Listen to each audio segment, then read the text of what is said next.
नमस्कार, मैं हूं आपके साथ हर्ष भारद्वाज। कच्चा चिट्ठा देख रहे हैं आप। सीजेपी का प्रदर्शन जब आपने देखा होगा तो आपको किसानों के आंदोलन की याद तो आई होगी।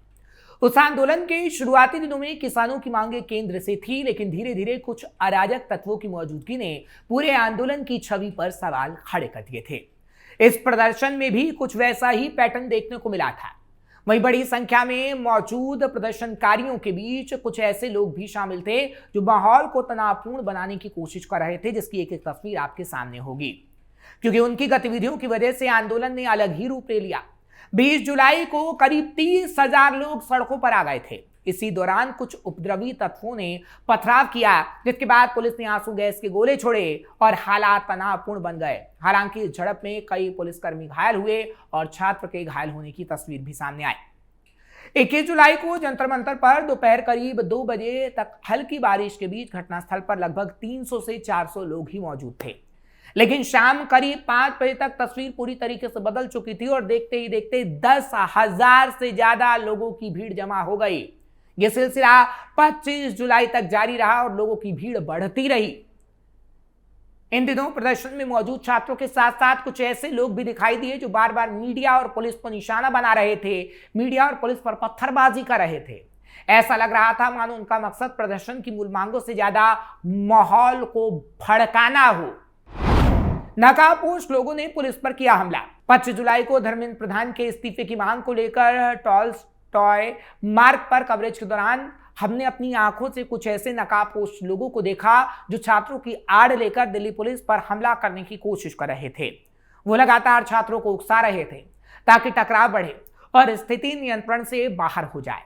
इन घटनाओं के कई वीडियोस भी कैमरे में रिकॉर्ड किए गए हैं। इस आंदोलन के दौरान एक और चीज पहली बार देखने को मिली कि किस तरीके से प्रदर्शन स्थल पर मौजूद लोगों के लिए जोमेटो और स्विगी के जरिए लगातार खाना मंगवाया जा रहा था और बड़े पैमाने पर बांग्लादेश और अलग अलग देशों से भी खाना आ रहा था। Biryani, burger, pizza, cold drink जैसी चीजें आसानी से पहुंच रही थी। खाने की वजह से जंतर मंतर पहुंचे कई लोग। इसके अलावा तो मोबाइल चार्ज करने के लिए पावर बैंक भी बांटे जा रहे थे। लेकिन इसी के साथ एक और तस्वीर भी सामने आई कि बड़ी मात्रा में यही खाना सड़कों के किनारे कूड़े में पड़ा मिला। मुफ्त भोजन मिलने की चर्चा के कारण भी कई लोग जंतर मंतर पहुंच रहे थे, जिनका आंदोलन से कोई लेना देना नहीं था और अराजक तत्वों ने ऐसी व्यवस्था की थी कि लोगों की भीड़ इकट्ठा होती रहे। हालांकि इस भीड़ के बीच ऐसे लोग भी मिले जो प्रदर्शन का हिस्सा नहीं थे, लेकिन छात्रों के समर्थन में वो वहां पहुंचे थे। पुलिस ने निभाई अहम भूमिका, लेकिन इन सब के बीच जो अहम भूमिका रही वो पुलिस की रही, क्योंकि दिल्ली के जंतर मंतर पर नीट पेपर लीक को लेकर चल रहे विरोध प्रदर्शन में बड़ी संख्या में जो लोग शामिल हुए, सुरक्षा एजेंसियों को डर था कि कुछ असामाजिक तत्व भीड़ में छिपकर उपद्रव मचा सकते हैं और ऐसी तस्वीर आने भी लगी थी। लेकिन ऐसे कुछ भी नहीं हुआ, क्योंकि दिल्ली पुलिस आर्टिफिशियल इंटेलिजेंस यानी एआई के माध्यम से हर गतिविधि पर पैनी नजर रख रही थी। फेशियल रिकॉग्निशन कैमरों और real time AI video analytics की मदद से पुलिस ने लोकतांत्रिक विरोध के अधिकार में बाधा डाले बिना 2500 से ज्यादा संदिग्धों की पहचान कर सुरक्षा व्यवस्था को पुख्ता बनाया, क्योंकि 2500 से ज्यादा लोग ऐसे थे जो वहां पर अराजकता फैलाने में कामयाब हो सकते थे। दिल्ली पुलिस ने जंतर मंतर पर अत्याधुनिक तकनीक का इस्तेमाल किया।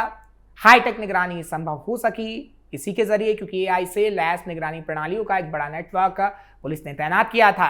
इससे सुरक्षा खतरों का पता लगाने और हजारों प्रदर्शनकारियों की हर गतिविधि पर पैनी नजर रखने के लिए तैयार किया गया था। अधिकारियों के मुताबिक इस अभियान में फेशियल रिकॉग्निशन सिस्टम यानी एफआरएस, कैमरों, एआई सक्षम वीडियो एनालिटिक्स, एकीकृत आपराधिक डेटाबेस और वास्तविक समय यानी रियल टाइम में भीड़ की निगरानी करने वाले विशेष निगरानी वाहनों का इस्तेमाल किया जाना था। दरअसल दावा किया गया कि इसका उद्देश्य शांतिपूर्ण प्रदर्शनकारियों पर नजर रखना था, बल्कि वांछित अपराधियों की पहचान भी करना था और असामाजिक तत्वों का आंदोलन का फायदा उठाने से रोकना था। और पुलिस ने ठीक वैसा ही किया कि कुछ लोग आंदोलन का फायदा उठा रहे थे, लेकिन पुलिस की निगरानी के चलते ऐसा नहीं हो पाया। भीड़ में घुस रहे तो उपद्रवी। एक वरिष्ठ सुरक्षा अधिकारी ने बताया कि जब भी भीड़ इकट्ठा होती है तो हमेशा यह आशंका रहती है कि आपराधिक या असामाजिक तत्व असली प्रदर्शनकारियों के बीच शामिल होने की कोशिश कर सकते हैं। निगरानी प्रणाली को मुख्य रूप से विरोध करने के लिए लोकतांत्रिक अधिकार में बाधा डाले बिना ऐसे व्यक्तियों का पता लगाने के लिए सक्रिय किया गया था और वाकई ये हुआ कि पुलिस ने तकनीक के माध्यम से ऐसे लोगों की पहचान की जो उपद्रव फैलाने ही उस आंदोलन में आए थे।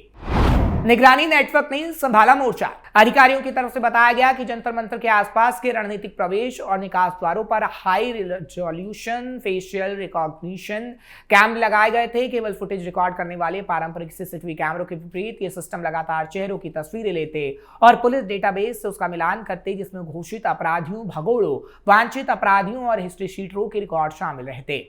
जब भी सिस्टम को कोई संभावित मिलान मिलता तो संबंधित पुलिस कंट्रोल रूम को एक अलर्ट भेजता था, जहां अधिकारी कोई भी कार्रवाई करने से पहले पहचान की पुष्टि करते थे।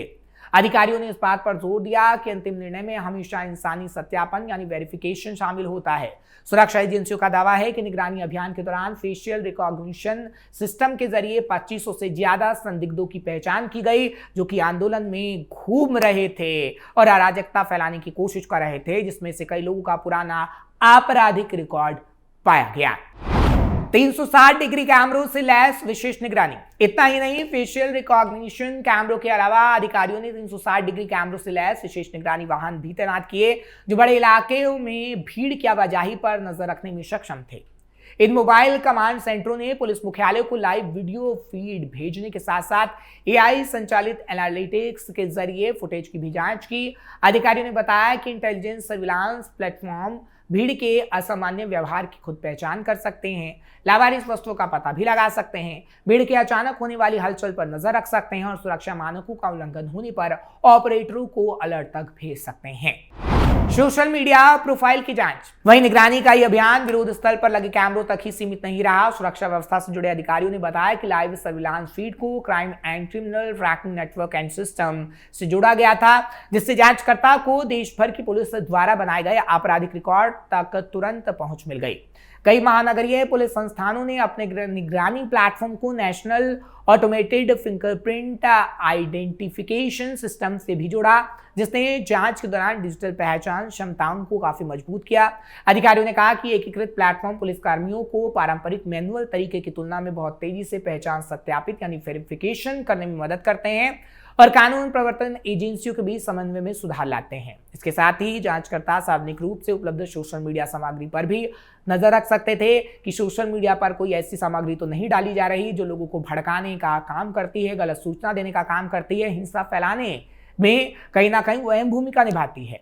अधिकारियों की तरफ से कहा गया कि सुरक्षा मूल्यांकन के हिस्से के रूप में आगे की जांच के लिए कई सोशल मीडिया प्रोफाइल को चिन्हित किया गया था और सोशल मीडिया प्रोफाइल के जरिए पता लगाया गया कि आखिर कितने अराजक तत्व सोशल मीडिया के माध्यम से उस आंदोलन में अराजकता फैलाने की कोशिश कर रहे हैं। यानी पुलिस तैनात थी, चौकन्ना थी और इसलिए अराजक तत्व इस आंदोलन में अराजकता नहीं फैला पाए।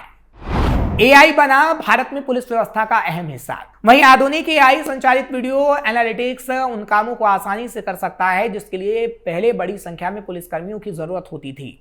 फेशियल रिकॉग्निशन के अलावा यह सिस्टम लावारिस सामान की पहचान कर सकता है, वाहनों के रजिस्ट्रेशन नंबर पढ़ सकता है, भीड़ के व्यवहार का विश्लेषण कर सकता है, प्रतिबंधित क्षेत्रों में अनधिकृत प्रवेश का पता लगा सकता है और कोई भी संदिग्ध गतिविधि दिखने पर स्वचालित अलर्ट जारी कर सकता है। सुरक्षा विशेषज्ञों का कहना है कि ऐसी तकनीकें पुलिस की कार्रवाई के समय को काफी कम कर देती हैं और पुलिस बलों को केंद्रीय कमांड सेंटरों से एक साथ कई स्थानों पर नजर रखने की सुविधा देती हैं और ऐसा आंदोलन में भी किया गया जो जंतर मंतर पर हो रहा था। पिछले एक दशक में फेशियल रिकॉग्निशन तकनीक में काफी विकास हुआ है। शुरुआत में भारत में इसका सीमित इस्तेमाल लापता बच्चों को ढूंढने के लिए किया गया था, लेकिन अब गणतंत्र दिवस, स्वतंत्रता दिवस समारोह, बड़े धार्मिक आयोजनों, राजनीतिक रैलियों, आंदोलनों, खेल आयोजनों और हाई प्रोफाइल अंतर्राष्ट्रीय सम्मेलनों में इसका उपयोग किया जाता है। दिल्ली पुलिस पहले भी गणतंत्र दिवस, स्वतंत्रता दिवस, G20 शिखर सम्मेलन, बड़े त्योहारों और कई बड़े सार्वजनिक प्रदर्शनों के दौरान फेशियल रिकॉग्निशन सिस्टम का इस्तेमाल कर चुकी है। एआई आधारित निगरानी का उपयोग अब केवल राष्ट्रीय राजधानी तक सीमित नहीं है। हैदराबाद, मुंबई, बेंगलुरु, अहमदाबाद, अयोध्या, प्रयागराज और वाराणसी जैसे शहरों में राम मंदिर प्राण प्रतिष्ठा, महाकुंभ, गणेश उत्सव और अन्य बड़े सार्वजनिक समारोह के दौरान भी इस तकनीक का इस्तेमाल किया गया है, जिसने कहीं ना कहीं भारत की सुरक्षा को काफी अहम बनाया। अधिकारियों ने किया तैनाती का बचाव। वहीं जंतर मंतर अभियान से जुड़े अधिकारियों का तर्क है कि निगरानी पूरी तरह से बचाव के लिए थी, जिसका उद्देश्य प्रदर्शनकारियों को डराना नहीं था बल्कि सार्वजनिक सुरक्षा देना था, क्योंकि कई अराजक तत्व जंतर मंतर पर घूम रहे थे। एक वरिष्ठ अधिकारी की तरफ से कहा गया कि इस प्रणाली का उद्देश्य गंभीर आपराधिक पृष्ठभूमि वाले उन व्यक्तियों की पहचान करना था जो बड़ी संख्या का फायदा उठाने की कोशिश कर रहे थे, जिसके प्रूफ भी पुलिस की तरफ से दिए गए थे। आम प्रदर्शनकारी निगरानी उपायों के दायरे में नहीं है। सुरक्षा एजेंसियों के मुताबिक एआई के बढ़ते उपायों ने जमीनी हालात की समझ को बेहतर बनाया और कानून व्यवस्था से जुड़ी उभरती चुनौतियों पर कार्रवाई को सक्षम कर दिया। साइबर कानून विशेषज्ञ अरिंदम भट्टाचार्य से जब हमारी बातचीत हुई तो उन्होंने कहा कि तकनीकी प्रगति के साथ साथ मजबूत कानूनी सुरक्षा उपाय भी होने चाहिए और उन सुरक्षा उपायों को हमने कहीं ना कहीं लागू करने का काम किया है, जिससे निगरानी हमेशा पारदर्शी और स्पष्ट कानूनी सुरक्षा उपाय के दायरे में रहे और ये सुनिश्चित हो सके कि लोकतांत्रिक व्यवस्था में कुछ भी अव्यवस्थित ना हो। यानी साफ तौर पर यह कहा जा सकता है कि आंदोलन में कितने तकनीक का इस्तेमाल हुआ जो कि दिल्ली पुलिस की तरफ से किया गया, और यह भी कहा जा सकता है कि वाकई अराजक तत्व इस आंदोलन में घूम रहे थे, जिसका पता कहीं ना कहीं लगाया गया और पुलिस ने उन लोगों की पहचान की और ऐसे लोग तकरीबन 2,500 से ज्यादा लोग निकले हैं। फिलहाल आगे आने वाले समय में अगर कोई आंदोलन होता है तो भी पुलिस ऐसे ही निगरानी व्यवस्था रखेगी, लेकिन इतना जरूर था कि आंदोलन पूरी तरीके से उन छात्रों का आंदोलन नहीं था, क्योंकि बार बार आंदोलन छात्रों का बताया जा रहा था, लेकिन यह आंदोलन में अराजक तत्वों की तस्वीर भी नजर आई और उन अराजक तत्वों के लिए पुलिस ने किस तरीके से काम किया, इसके लिए पुलिस की तारीफ करनी होगी, क्योंकि आंदोलन को लेकर सिर्फ छात्रों का दर्द ही कुछ लोगों को दिखा, लेकिन ना तो पुलिस का दर्द दिखा और ना ही पुलिस की वो क्षमता जो पुलिस ने इस आंदोलन में इस्तेमाल की और लोकतंत्र को अव्यवस्थित नहीं होने दिया। फिलहाल आपको ये खबर कैसी लगी कमेंट सेक्शन में जरूर बताएं। खबर को लाइक शेयर करें, कैपिटल टीवी को सब्सक्राइब करना मत भूलिएगा।